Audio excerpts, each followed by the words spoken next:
Selamat pagi anak-anak kelas 5 yang saya kasih dan saya banggakan. Pada hari ini kita akan belajar agama Katolik.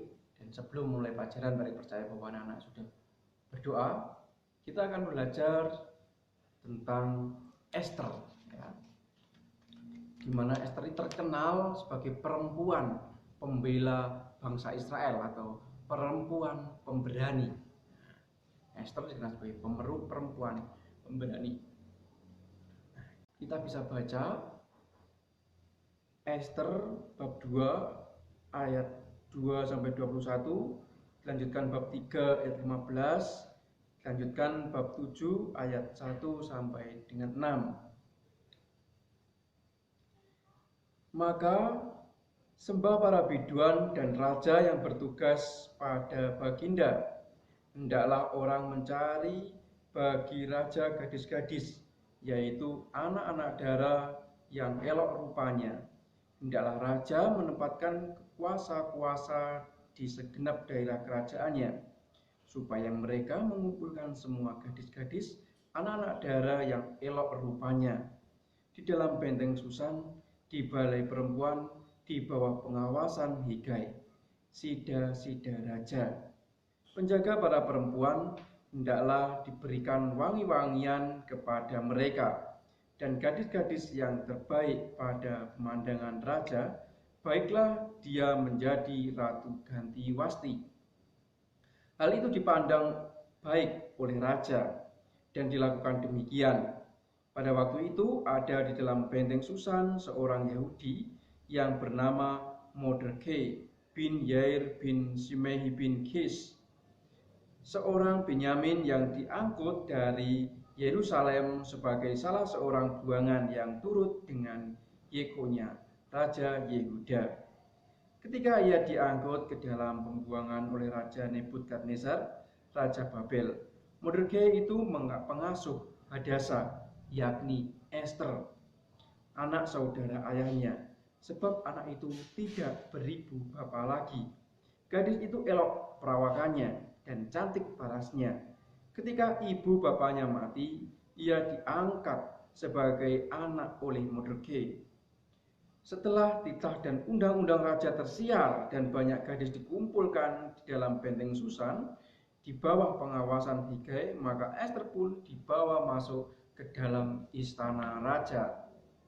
Di bawah pengawasan Hegai, penjaga para perempuan, maka gadis itu sangat baik pada pemandangannya dan menimbulkan kasih sayangnya, sehingga Hegai segera memberikan wangi-wangian dan pelabur kepadanya, dan juga 7 orang dayang-dayang yang terpilih dari isi istana raja, kemudian memindahkan dia dengan dayang-dayangnya ke bagian yang terbaik di dalam balai perempuan.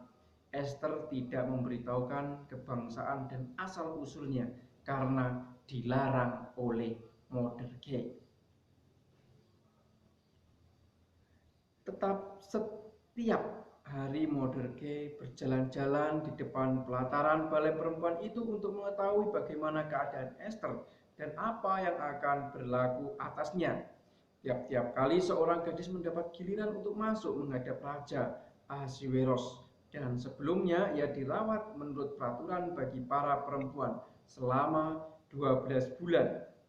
Sebab seluruh waktu itu digunakan untuk pemakaian wangi-wangian. 6 bulan untuk memakai minyak mur dan 6 bulan lagi untuk memakai minyak kasai, serta lain-lain wangi-wangian perempuan. Lalu gadis itu masuk menghadap raja, dan segala apa yang dimintanya harus diberikan kepadanya untuk dibawa masuk dari balai perempuan ke dalam istana raja. Pada waktu petang ia masuk, dan pada waktu pagi ia kembali. Tetapi sekali ini ke dalam balai perempuan yang kedua, di bawah pengawasan Saasgas, sida-sida raja, penjaga para gundik, ia tidak diperkenankan masuk lagi menghadap raja, kecuali jika raja berkenan kepadanya dan ia dipanggil dengan sebutan namanya. Ketika Ester, anak Abihail, yakni saudara ayah Mordekai yang mengangkat Ester sebagai anak, mendapat giliran untuk masuk menghadap raja, maka ia tidak menghendaki sesuatu apapun selain daripada yang dianjurkan oleh Hegai, sida-sida raja penjaga para perempuan. Maka Ester dapat menimbulkan kasih sayang pada semua orang yang melihat dia. Demikian Ester dibawa masuk menghadap Raja Ahasiweros ke dalam istananya pada bulan yang ke-10, yakni bulan Tebet, pada tahun yang ke-7 dalam pemerintahan Baginda. Maka Ester dikasihi oleh Baginda lebih daripada semua perempuan lain, dan ia beroleh sayang dan kasih Baginda lebih daripada semua anak dara lain, sehingga Baginda mengenakan mahkota kerajaan kepada kepalanya dan mengangkat dia menjadi Ratu Gantiwasti. Kemudian Baginda mengadakan suatu perjamuan bagi semua pembesar dan pegawainya, yakni perjamuan karena Ester dan Baginda menitahkan kebebasan pajak bagi daerah-daerah serta mengaruniakan anugerah sebagaimana layak bagi raja. Selama anak-anak dara dikumpulkan untuk kedua kalinya, Mordekai duduk di pintu gerbang istana raja. Adapun Ester tidak memberitahukan asal-usul dan kebangsaan seperti diperintahkan kepadanya oleh Mordekai, sebab Ester tetap berbuat menurut perkataan Mordekai seperti pada waktu ia masih dalam asuhannya. Pada waktu itu, ketika Mordekai duduk di pintu gerbang istana raja, sakit hatilah Bigtan dan Teres, dua orang sida-sida raja yang termasuk golongan penjaga pintu. Lalu berikhtiarlah mereka untuk membunuh Raja Ahasiweros.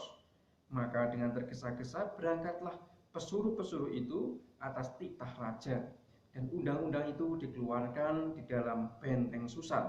Sementara itu raja serta Haman duduk minum-minum. Kota Susan menjadi gempar. Datanglah raja dengan Haman dijamu Ester sang ratu. Pada hari yang kedua, sementara minum anggur, bertanyalah raja kepada Ester, "Apakah permintaanmu, hai Ratu Ester? Niscaya akan dikabulkan. Dan apakah keinginanmu? Sampai setengah kerajaan sekalipun akan dipenuhi."